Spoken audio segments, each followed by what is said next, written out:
So it looks like Israelis will be going to the election polls again in a few months for our fourth election in 2 years.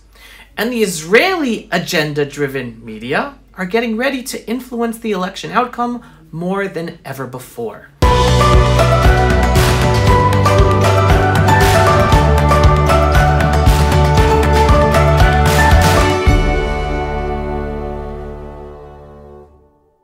It is not final. It definitely looks like elections are on the horizon.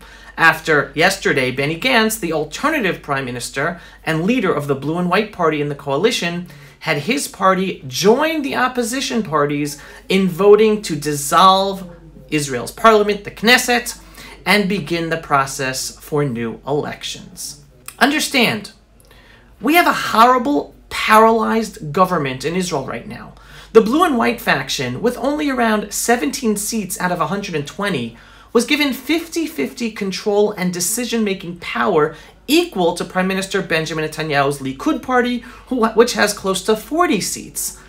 And they have been acting like an opposition within the coalition ever since day one of this government, making it extremely hard for the government to get anything done, especially in dealing with the coronavirus, the main impetus that both Netanyahu and Gantz joined forces to form the government to help Israeli society deal with the crisis. However, a majority of Israelis do not want new elections now, and neither do many politicians.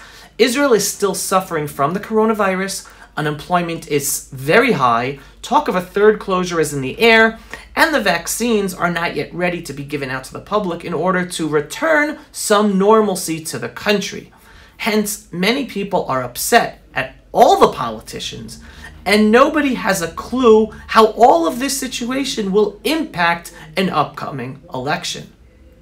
However, as I have warned many times before, the Israeli media establishment has already started mimicking the US media establishment in pushing forward with an even more ideological agenda in election reporting, including acts of censorship and claims of fake news to push their ideological agenda against Netanyahu and the right in its reporting.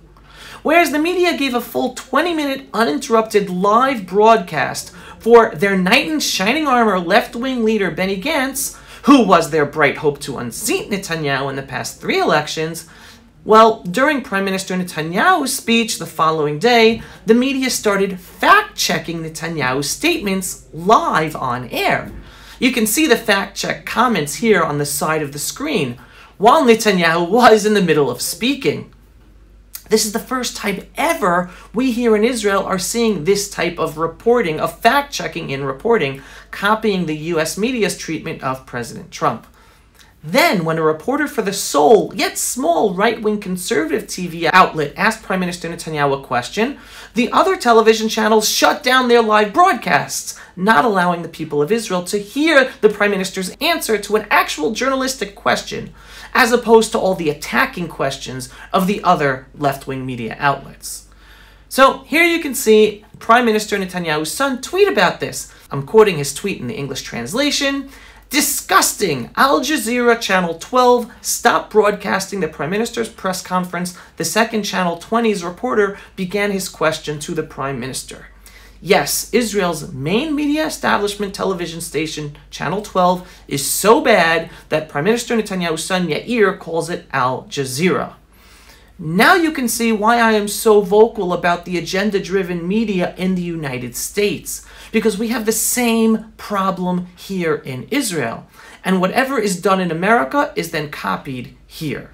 This agenda-driven media are not interested in reporting the truth or in giving equal coverage or treatment between the different parties. No, it is all ideological. Just like the agenda-driven media in the United States today is basically a communications arm of the Democratic Party and automatically against Trump and the conservative agenda, so too here in Israel, the agenda-driven media establishment is basically a communications arm for the anti-Netanyahu, anti-right-wing camp, and instead a full-time communications arm for anyone or any party who has a chance of unseating Netanyahu and the conservative right from power.